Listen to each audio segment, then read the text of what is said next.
What up, Cowboy fans and YouTubers? It's that VA Dallas Cowboy fan coming back at you. Thank you for liking, sharing, subscribing, and commenting down below. I make these videos for me and you, and they're a little therapeutic, you know? After seeing the Super Bowl and all, it makes you reflect and think back at how bad 2019 was for us. If you looked at the offenses and defenses that played last night, you saw multiple fronts, multiple looks, you saw disguising of plays, you saw motion, stuff that Jason Garrett just doesn't want to do. And I'm not going to worry too much about it since he's gone. So we're going to have a whole new look, hopefully, whole new scheme. Well, same scheme, different look, basically. It should be a whole lot better, especially on defense. You can't get no worse. And special teams. You saw that even when guys took the ball out, they weren't getting anywhere. That was our problem. They would take the ball out at the 2 and somehow still manage to make it to the 30 or something. That was our problem. We couldn't stop anybody. And when we were getting the ball kicked to, we'd either muff it or get it down to like the 5 or the 1 or the 2 every single time.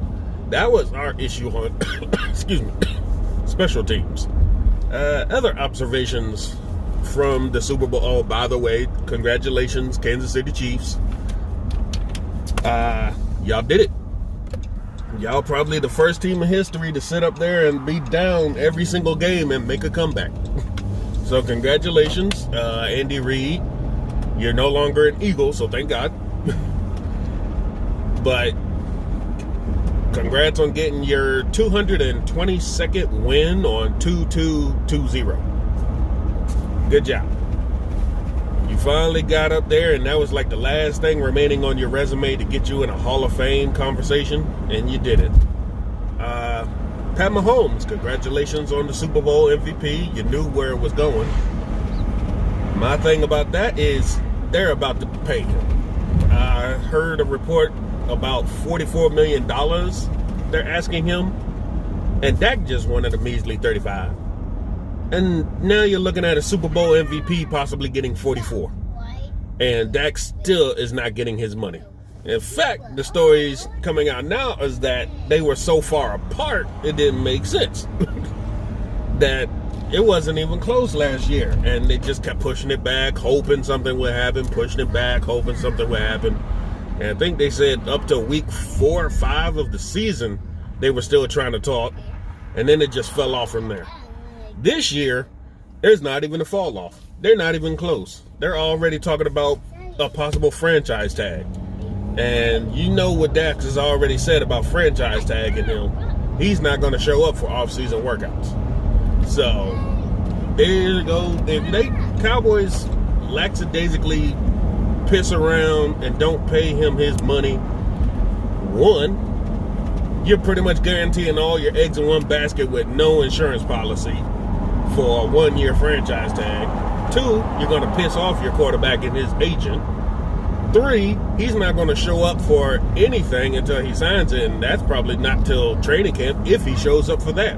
So there goes your installation of a whole new offense with your quarterback, because he's not going to be there. 4, you don't have any other quarterback but a future agent in Clayton Thorson, I think.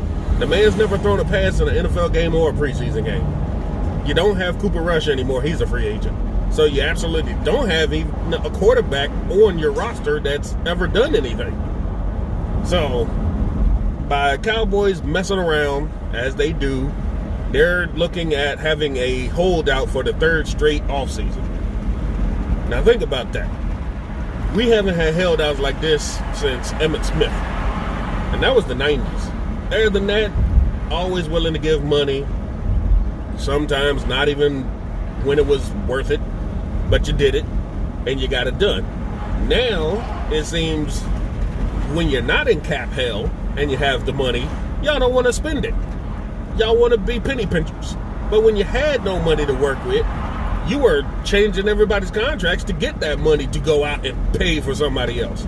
But now you're doing the complete opposite. I don't understand that whole mentality. When it was Tony Romo coming up, y'all couldn't wait to get that man over $100 million, and he was the highest paid quarterback then.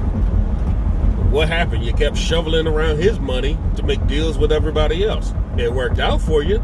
The dead cap kind of killed you in the end when he got injured and had to retire. But you did it without a problem. Now when it comes to Dak, you're hesitating? I'm not understanding the holdup. My wife said it could be a racial thing. Yes, I said what you said. Don't act like you didn't say it. That's right. It could be. We don't know. It's definitely something going on, because you paid all these other players when they weren't ready to have their money done or weren't worth it. Y'all still crying about the Zeke Elliott money. If you're crying about that, then why aren't you paying your quarterback that? I don't understand the problem here. Sure, there's Dak haters, but do these haters know that there's no quarterback on the team? So unless they're going to be out there throwing passes in the NFL, I don't know what they're complaining about, because you got nobody to throw the ball now. But we'll see. They got time before they have to actually use the franchise tag. Maybe something will come. You never know with the Cowboys. One day it could be so far apart and they have no clue what they're doing, and then the next day, ink the paper. So, you never know.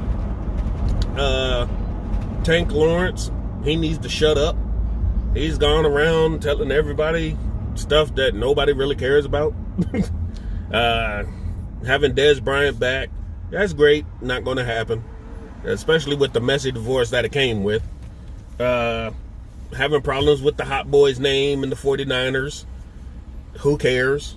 It's a trademark, and technically it was already done by the actual Hot Boys back in the early 2000s, 90s. So, y'all worrying about a Z and 2 Z's on the end of a Hot Boy name? That's ridiculous.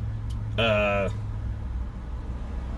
going out here having issues with the double teams and stuff he was talking about all season. Dude, man up and play. You don't see anybody else complaining about double and triple teams, do you? For a guy who made less sacks than 2 free agents or trades that we made this offseason, you got a lot to talk. And when your mama tell you to shut the hell up and play, now I know you got an issue. We don't know what's going to happen with Jason Witten. He has said that he wants to play in 2020. He has talked to Mike McCarthy and Jerry Jones, but we don't know what's going to happen with that. And then looking at some old clips on YouTube and actually going back and looking at the whole video, the Super Bowl victory, Super Bowl 30, Barry Switzer, Jerry Jones. Now, I looked at it multiple times, and I said it before, but I didn't say it in a video. But you can see that Barry Switzer is trying to be happy, showing off the trophy. And when he's trying to, stand at the podium and talk with Jerry, Jerry just snatches the trophy out of his hand. You can literally see Barry trying to grab the trophy back, and Jerry just snatches it and waves it in front of the fans. Not a good look. Not a good look. That's automatically showing you that Jerry is all about his ego. He doesn't care who was coaching, because he said that anybody could win with that team. I wouldn't technically say that anybody could win with that team. Barry could have won, but you could tell after Barry left, even with that team and the free agents leaving, you couldn't win with them. You didn't you made playoffs, but you couldn't win. It was obvious that something was wrong. Oh, I know. You fired Jimmy Johnson. You say y'all amicably split, but we know that wasn't what happened. Something happened behind closed doors, and to this day, Jerry still has his ego. Basically, hasn't even talked to the man. Jimmy Johnson has said that he's gotten a message from the PR person from the Cowboys, not Jerry Jones himself. And that's ridiculous. And to have all these people saying that he should be in the Ring of Honor and he's not there, but he's going to be a Hall of Famer first, that's kind of backwards. And Jerry's just not going to let his ego dictate him putting anybody in the Ring of Honor, because he's got that massive ego. I did it my way, and it's final. That's it. Nobody else did it but me, even though that's not true, and he refuses to admit that. Drew Pearson, his Hall of Fame snub. When you have Joe Theismann, who grew up and played with Drew, tell you the Hall of Fame that the same thing we fans have said, that he's the only member of the 70s decade team to not be in the Hall of Fame. And he was the guy on the other side of that Hail Mary pass in the 70s. Something's wrong. We don't know if it's a bias against the Cowboys, which was seen a lot this weekend, as no Cowboys were either nominated or won an award at NFL Honors. Travis Frederick getting snubbed at Comeback Player of the Year. He wasn't even nominated. But Ryan Tannehill won. What did Ryan Tannehill do that makes him Comeback Player of the Year? He wasn't injured. He got benched because he sucked. He goes to another team and gets them to the playoffs. You're a Comeback Player of the Year? You didn't do anything. That's ridiculous. That shouldn't even be a stipulation to get in Comeback Player of the Year. It should be somebody who came back from something the year before, not somebody who was benched and went to another team and went to the playoffs. That's ridiculous. There's other things. Dak's Pro Bowl snub. You knew Aaron Rodgers wasn't going to the Pro Bowl, but Dak wasn't even an alternate, even though he put up some pretty good numbers, more than some of the other guys, but not even a mention. But, you know, it was ridiculous. We saw it. It's over. Football season's over. Come on, XFL. Give us something to do on a Saturday now. We'll see if that's any good with all their weird quirks and rules. But that's all I got for you right now. It's Monday. It's actually pretty warm. Going out here, do some running around. I hope y'all have a good day. Hug your family. Tell them you love them. Love you, boy. Y'all have a good one. If anything happens, we'll get it to you. Talk to y'all later. Peace.